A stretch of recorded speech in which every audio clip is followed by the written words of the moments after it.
essential to opening up inland Queensland. You know, most of the people travel, and most of the cargo travel went by train.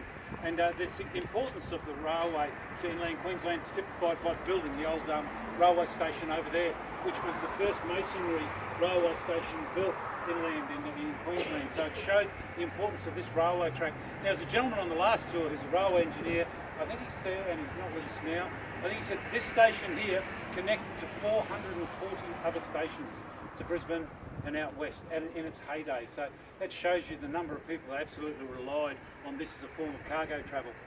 Now, there'd be the railway foreman standing there holding his latte in his hand, and what you do is you'd walk up and he'd go, oh, stuff for Carmilla, go to gate number 2, stuff for Charleville, drop it off at gate number 6, stuff for Mitchell, go to gate number 1, and then you'd take it to that respective gate, put it out on the platform, and then it'd be loaded on the back of the train, which was actually inside the building. Now there were, I'll show you later where the mountings are for some big cranes that were actually used to help move stuff on the building. But this is the original ground level down here. All of this has been built up over it, so you'd be able to drive your truck up and then unload here.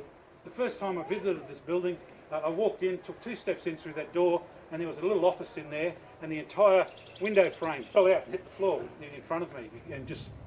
But the building was in such bad repair. The engineers came in and they said, we just caught it in time. Not that many more years and we would have lost this building to history and there would have been nothing to renovate. So good on the council for actually biting the bullet, spending the money, getting the state government support to do a $10 million renovation.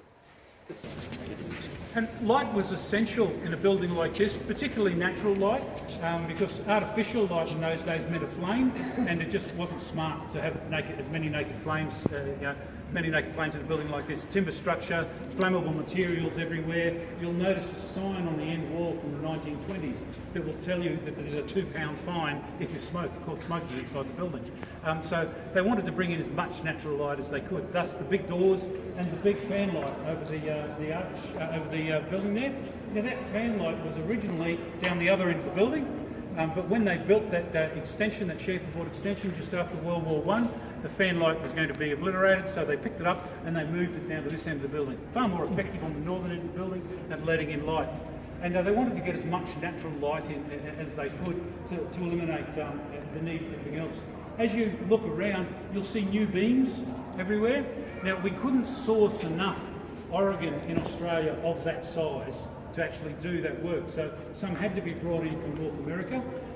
Wherever we could, we sourced Australian second-hand timber to do the repairs. That's less obvious because it's second-hand timber and blends in beautifully. But any of the new stuff comes from North America. And we're exceptionally lucky because that contractor is allowed to import into Australia twice a year. And we were able to get one of those slots. So we were very grateful to them. But wherever possible, local produce was used, except for the cases where we just had to get big beams and you just cannot source here in Australia. You'll see the railway track that was left here on site. There was one track here and another on the other side.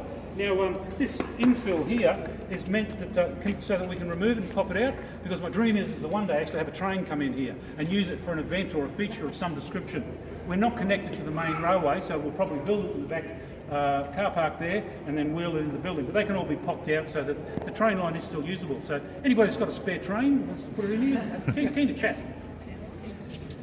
You'll notice the metal plates that are everywhere. Those metal plates are a modern building requirement. Originally there were none of those metal plates, and there's 7 tonnes of those metal plates in this building, and there are 3 tonnes of modern bolts and nuts and bolts in the building. Now, before the metal plates, it was just bolted together as it is up here where I'm putting it at the moment. So that's the way it was originally, but modern building standards required that we put in those metal plates to ensure greater security. You'll see the difference in the bolts. These are square-headed, handmade bolts. Now, any modern bolts are hexagonal, so completely different design. No building in Toowoomba is complete without a ghost. And I don't know if you're aware, but according to the ABC, Toowoomba is Australia's most haunted city, and Cyril is our ghost. He's a fettler, and he's often seen just outside those back doors there. Now, a chappie on a previous tour had done some research into Cyril, and Cyril was a fettler who was hit by a train in 1936, and he was used for many years as a cautionary tale for the younger workers here, saying, Don't do it like that or you'll end up like Cyril. Well, we saw Cyril last night, so it means there could be an accident today, so be careful. But if you see someone wandering along out there with a fetless hammer over his shoulder, not wearing high vis, odds are that's Cyril.